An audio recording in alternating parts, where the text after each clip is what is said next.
நம்ம செய்ய போகிறது பார்த்திங்கன்னா உருளைக்கிழங்கு காலிஃப்ளவர் கிரேவி. ஸோ அது தேவையான பொருட்கள் பார்த்துடலாம். உருளைக்கிழங்கு நான் வந்து தோல் சீவி கட் பண்ணி வச்சுருக்கேன். இந்த மாதிரி இந்த சைஸ் கட் பண்ணிக்கோங்க.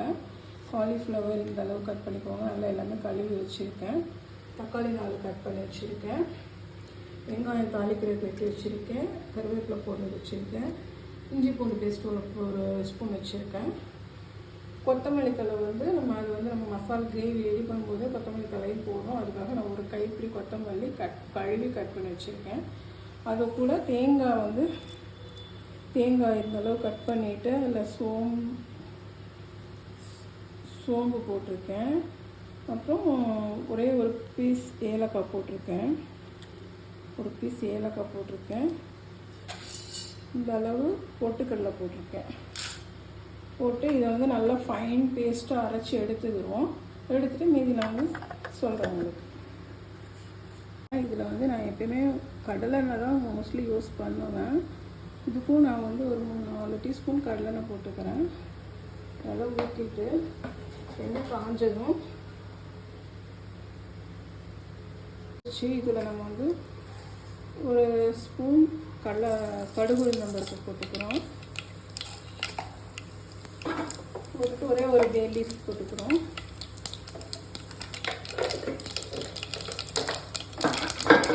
எல்லாம் நல்லா ட்ரை ஆனதுக்கப்புறம்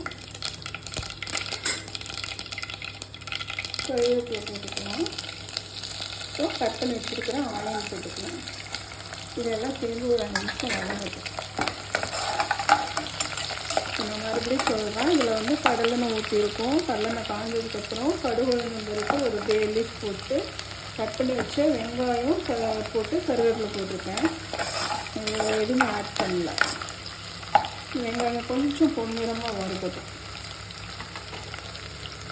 இந்த அளவுக்கு வெங்காயம் வதங்கின போதும். இதில் வந்து நம்ம எடுத்து வச்சுருக்கிற ஜிஞ்சர் கார்லிக் பேஸ்ட்டை நம்ம ஆட் பண்ணிக்கிறோம். கம்மியாக தான் நான் எடுத்து வைக்கிறேன். ஜிஞ்சர் கார்லிக் பேஸ்ட்டோட பச்சை வாசனை போட்டுக்கலாம்.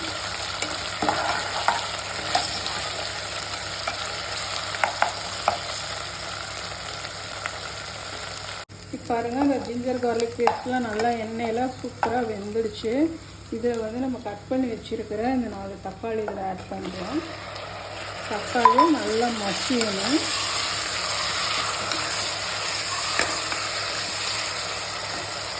தக்காளி இந்த அளவுக்கு போட்டுட்டு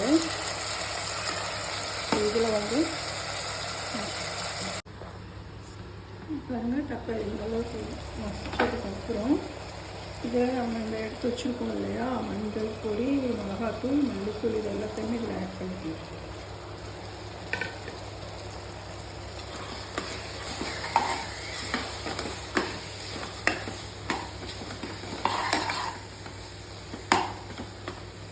ஒரு 2 நிமிஷம் இதில் வேகட்டும். இப்போ இந்த ஸ்டேஜில் வெந்துட்டுருக்கும்போது கட் பண்ணி வச்சுருக்கிற காலிஃப்ளவர் உருளைக்கிழங்கு நம்ம ஆட் பண்ண போகிறோம். இதில் பண்ணுங்கள். நான் நல்லா சுத்தம் பண்ணி கழுவி வச்சுருக்கேன். அந்த காலிஃப்ளவர் ஆட் பண்ணிட்டோம். அண்ட் தென் கட் பண்ணி வச்சுருக்கிற உருளைக்கிழங்கையும் நம்ம இதில் ஆட் பண்ணிக்கிறோம். ஆட் பண்ணிவிட்டு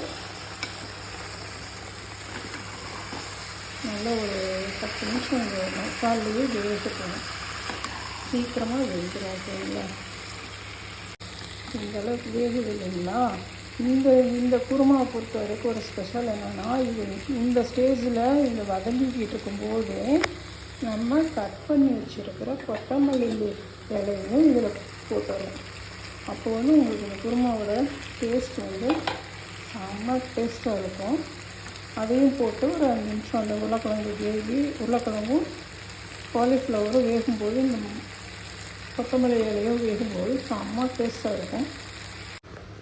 பாருங்கள், நம்ம வந்து மூடி வச்சு உருளைக்கிழங்கு பார்த்திங்கன்னா ஓரளவுக்கு 3/4 வேக்காடு வெந்துருச்சு. இந்த ஸ்டேஜில் நம்ம ஃபைன் பேஸ்ட் அரைச்சி வச்சுருக்கோம் இல்லையா, அந்த தேங்காய், சோம்பு, ஏலக்காய், இதை வந்து நம்ம இதில் ஆட் பண்ணிடுறோம்.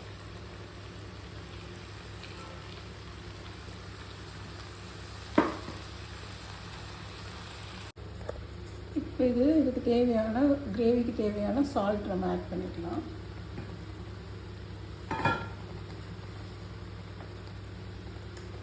நான் வந்து இந்த அளவுக்கு நான் சேர்க்குறேன். இன்னும் கொஞ்சம் போட்டுக்கலாம்.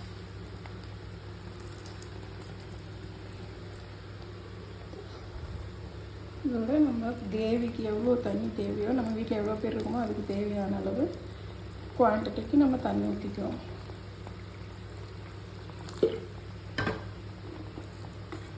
பாருங்கள், நம்ம ஓப்பன் பண்ணுறோம். நம்ம ரெடி பண்ண கிரேவி சூப்பராக ரெடி ஆகிடுச்சு. அப்படியே எல்லாமே உருளைக்கிழங்கு, காலிஃப்ளவர் எல்லாமே பூ மாதிரி வந்துடுச்சு. இதே மாதிரி நீங்களும் செஞ்சு பார்த்து சாப்பிட்டு பார்த்துட்டு எனக்கு கமெண்ட் பண்ணுங்கள், ஷேர் பண்ணுங்கள், சப்ஸ்கிரைப் பண்ணுங்கள், லைக் பண்ணுங்கள், பெல் ஐக்கானை தட்டுங்க. டேஸ்ட் பண்ணிவிட்டு கண்டிப்பாக ரிவ்யூ சொல்லுங்கள். தேங்க்யூ. நம்ம ஆஃப் பண்ணிடுறோம்.